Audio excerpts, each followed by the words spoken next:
Anyway, after that fucking dumb line... 2 of Earth's best warriors have already been taken.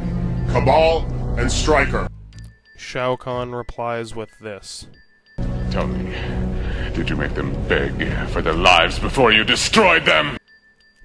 Okay, so now we get the impression that taken means destroyed, which means dead for a mortal.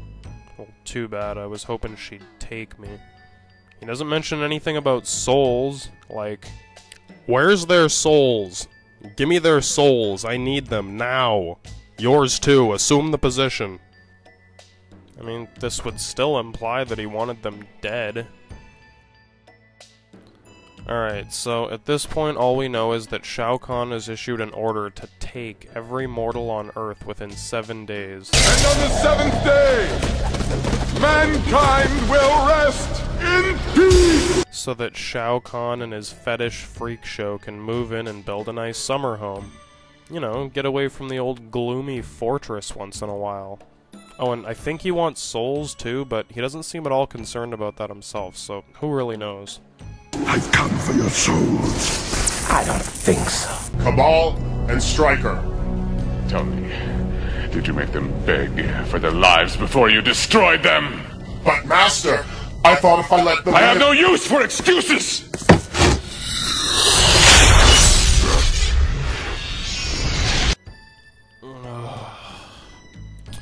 It's hard to keep up. Every single line in this whole scene makes absolutely no sense. I'll try to catch everything, but I probably forgot another 10,000 things. I have no use for excuses! Shut up, you fucking asshole. Anyway, what they just said is such an incomplete mess that I doubt the writers were clever enough to make it. Based on what they just said...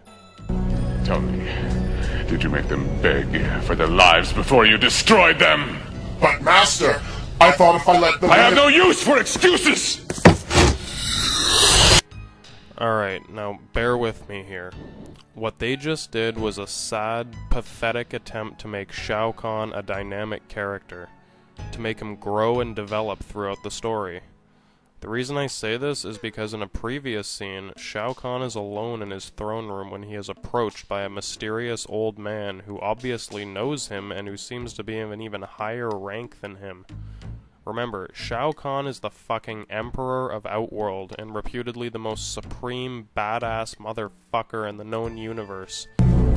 Father, the merger has begun. Earth is under attack. And it is glorious! So these two are father and son, and this is actually one of the best performances in the movie. While neither actor is exceptional and the dialogue was lacking, the two of them did a surprisingly good job of acting like family. A very strange, bizarre, dysfunctional family, but their attitudes, behavior, and mannerisms are similar. Man, you got one dysfunctional family, you know that? So Shao Kahn reports to his father that the merger has begun and Earth is under attack. Like it's the same thing, so I'm guessing they're related. This is when the tension was supposed to start, I guess, but as I've explained, they never took it anywhere. The invasion of Earth was so distant that there was absolutely no suspense or tension as to whether it would be stopped. So Shao Kahn seems completely clueless to the fact that his father looks really tense and or pissed off. I guess he always looks like that. So after an awkward pause, he says, Tell me, did you make Rayden beg for his life before destroying him? Tell me, did you make them beg for their lives before you destroyed them? Tell me, did you make Rayden beg for his life before destroying him? Did you catch that? So Shao Kahn gets this look on his face like, oh shit, I didn't actually kill Rayden, he kicked my ass, and then he got away. So did the others. I killed Johnny Cage, should I tell him that? Nah, I'll just tell him not to worry about it. He'll understand. So after his little flip thing, he says, Rayden is of no concern to us. yeah, cause you know, when you kill someone's friend right in front of them, they usually just let it go.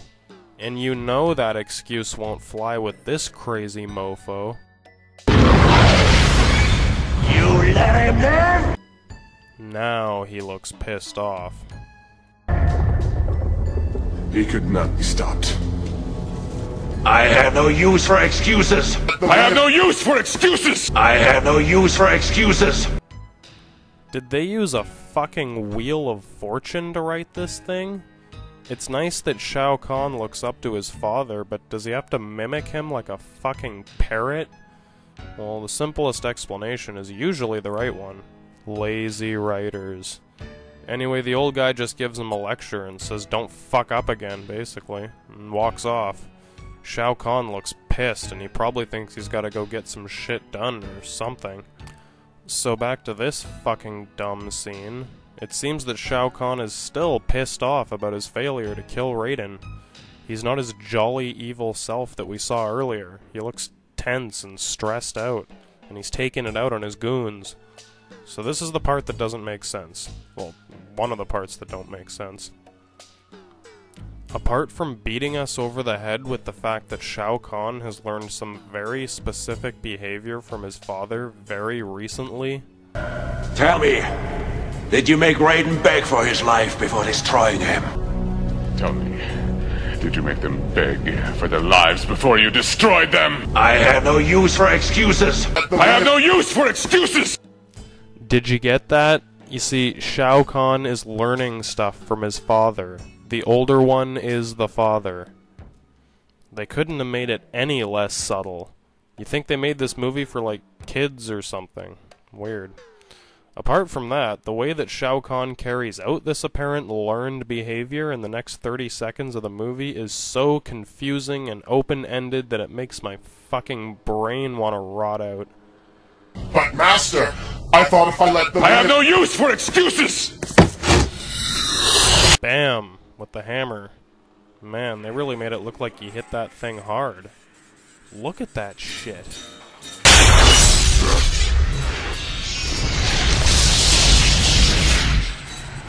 Rayden,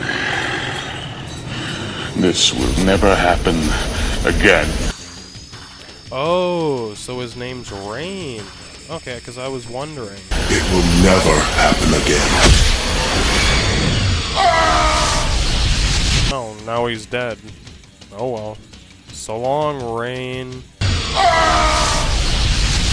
Did you notice that Rain didn't make a sound when he got hit, yet he managed to yell when he fell into the fire? Happen again. I'm gonna try to approach this bullshit scientifically. Basically, Shao Kahn is pissed off about his failure to kill Rayden. He's a lot more tense than usual, and we've seen how he handles pressure. He's pretty resourceful. Master!